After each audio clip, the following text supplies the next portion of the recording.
আসসালামু আলাইকুম everyone, welcome back to my another video. আজকের এই ভিডিওতে আমি আপনাদের সামনে কিছু উপস্থাপন করব আমার অভিজ্ঞতা থেকে। আমি গতকালকে একটি গ্রাফিক কন্টেন্টের জন্য আমাকে ভায়োলেশনস দিয়ে দিছে, মানে গ্রাফিক কন্টেন্ট।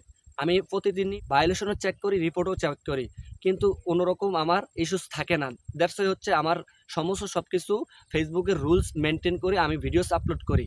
তবে গতকালকে 10 দিন ভিডিওটা হয়েছে ছেড়েছি, আপলোড করেছি, কিন্তু গতকালকে 7টা 19-এ আমাকে এরকম একটা অ্যালার্ট দিছে, ইউর অ্যালার্টস। সেটা হচ্ছে আমি একটা মানে এরকম কথা বলছি আমার অজান্তে 10 দিন আগে ভিডিওটা ছাড়ছি যে মরণের বা সন্ত্রাস এই ধরনের কথা বলছিলাম ওইখানটায়।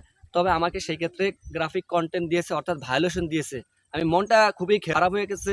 তারপর আমি বিভিন্ন টেক রিলেটেড ভিডিও চাইতে চাইতে বিভিন্ন অনুপ্রেরণা আমি তো মানুষকে দিই, আমি যদি ডিমোটিভেট হই তাহলে তো হবে না।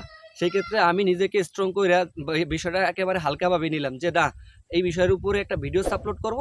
ইভেন আমি যারা নতুন ফেসবুক আছে, নতুন ফেসবুক যারা আর কি মানে ফেসবুক পেজ চালায়, যারা নতুন কন্টেন্ট ক্রিয়েশন, তাদের উদ্দেশ্যে কিছু কথা বলবো। হ্যাঁ, ডেফিনেটলি আজকের এই ভিডিওটি তাদের জন্য। আসলে মূলত হচ্ছে এই গ্রাফিক কন্টেন্ট এই ভায়োলেশনে আসছে তিনটি কারণে এই ভায়োলেশন হয়। নাম্বার ওয়ান, মাথায় রাখবেন, নাম্বার ওয়ান সেটা হচ্ছে আপনি রক্তাক্ত ভিডিও, আপনি মরণের সন্ত্রাস এই ধরনের মুখে উচ্চারণ করাটা, রক্তাক্ত ভিডিও এই ধরনের ভিডিও যদি আপনি আপলোড করেন আপনার ফেসবুক পেজে, তাহলে সেই ক্ষেত্রে এই গ্রাফিক কন্টেন্টটা সম্মুখীন হতে হবে, ইউর অ্যালার্টস আসবে। আপনি যখন ভালো র্যাঙ্ক করবে ভিডিওটা, তখন কিন্তু হুট করে এই অ্যালার্টসটা এই সম্মুখীন হতেই হবে।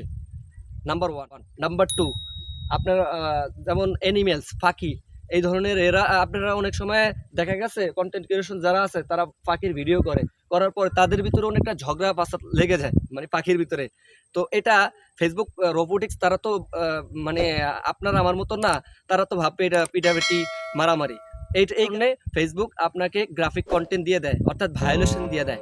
Number two, and the number three, সেটা হচ্ছে জবাইকৃত মাংস এই ধরনের এগুলা আপনি যদি করেন, অনেকে দেখা গেছে কোরবানি ঈদে বা অনেক জায়গায় যাইয়া এগুলা ভিডিওস করার পরে আপলোড করে। এই যে জবাইকৃত পশু জবাই করেছে এটা আর কি ভিডিও করে ছেড়ে দেয়, এটা ইউটিউব বা ফেসবুকে এই ধরনের এগুলা নিষেধাজ্ঞা। এই তিনটি কারণে মূলত এই গ্রাফিক কন্টেন্টটি আসে। এজন্য আমি মনে করি এই তিনটি যদি আপনারা এই পলিসি মেনটেন করে যদি থাকেন, তাহলে আশা করি আপনার ভায়োলেশনস আসবে না। এটা আমার বিশ্বাস, এটা আমার বিলিভ। তো আমার এত কিছু করার পরেও, এত কিছু সাবধান অবলম্বন করার পরেও আমার এই ভায়োলেশন আমি মানে সম্মুখীন হয়েছি।